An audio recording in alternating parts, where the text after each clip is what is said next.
Un temps pour aimer, un temps pour la guerre et un temps pour la paix. Et bien voilà, je pense que pour nous, Congolaises et Congolais, le temps est venu pour la paix, pour l'amour.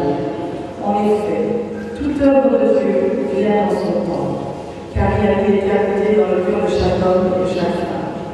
C'est à nous seuls, engagés sur la voie de Dieu, d'avoir le chemin de lumière, comme je l'exprime dans l'hymne international des femmes pour la paix, de suivre ses commandements pour tracer la paix pour les nôtres.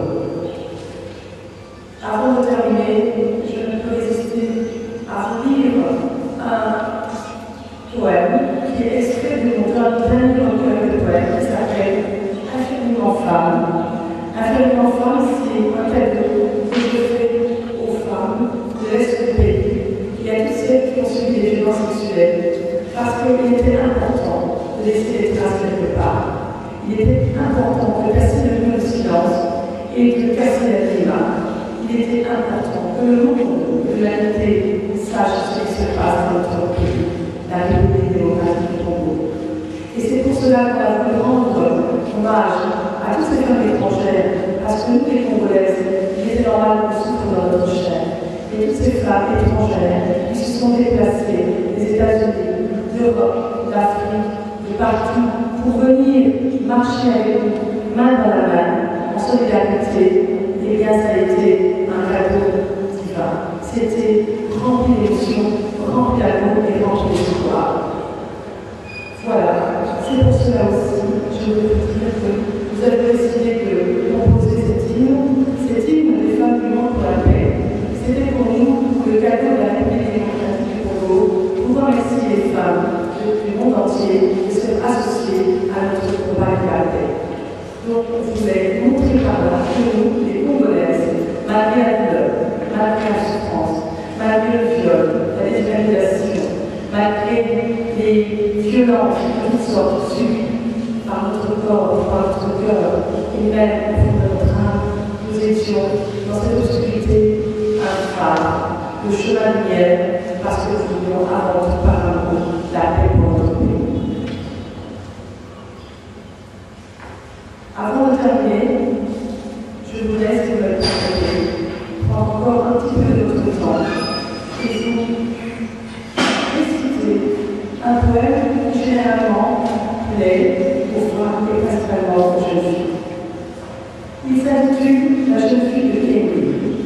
Kémy est une ville de la province Grand-Nounou dans le district du Kwango, à 200 km à l'est de Kinshasa, et qui a été le théâtre fin avril et début mai 1957 de violents combats, d'horribles exactions et de viols contre les femmes, les jeunes filles,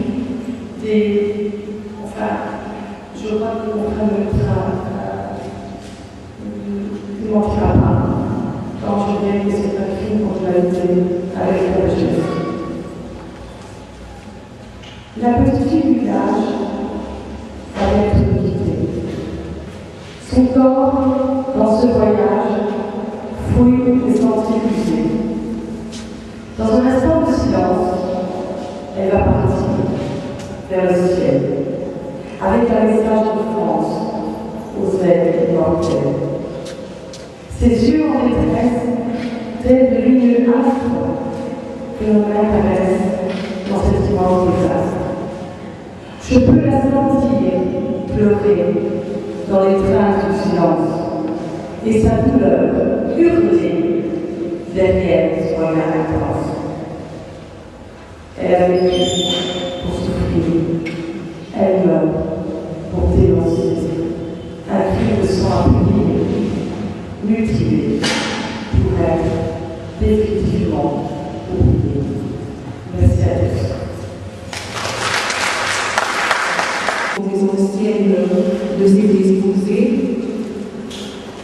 Actuellement, il y a deux femmes qui se sont lancées dans les fonds générés de Bruxelles.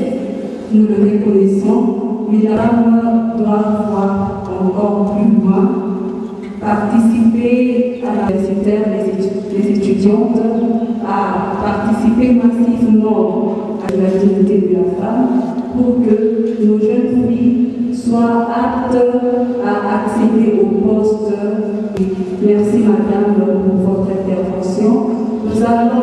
passer à la séquence entretenir sur femmes responsables.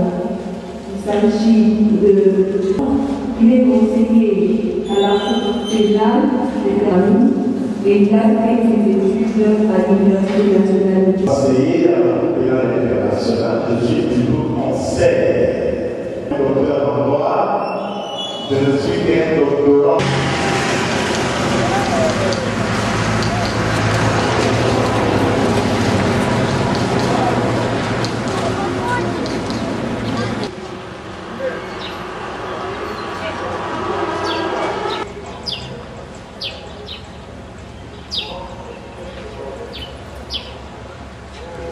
Par rapport à la qualité de femme et d'homme, mon confrère ne pourra jamais accoucher.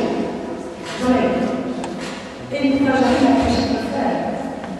Donc à partir de là, mettons-nous ensemble pour accoucher ensemble.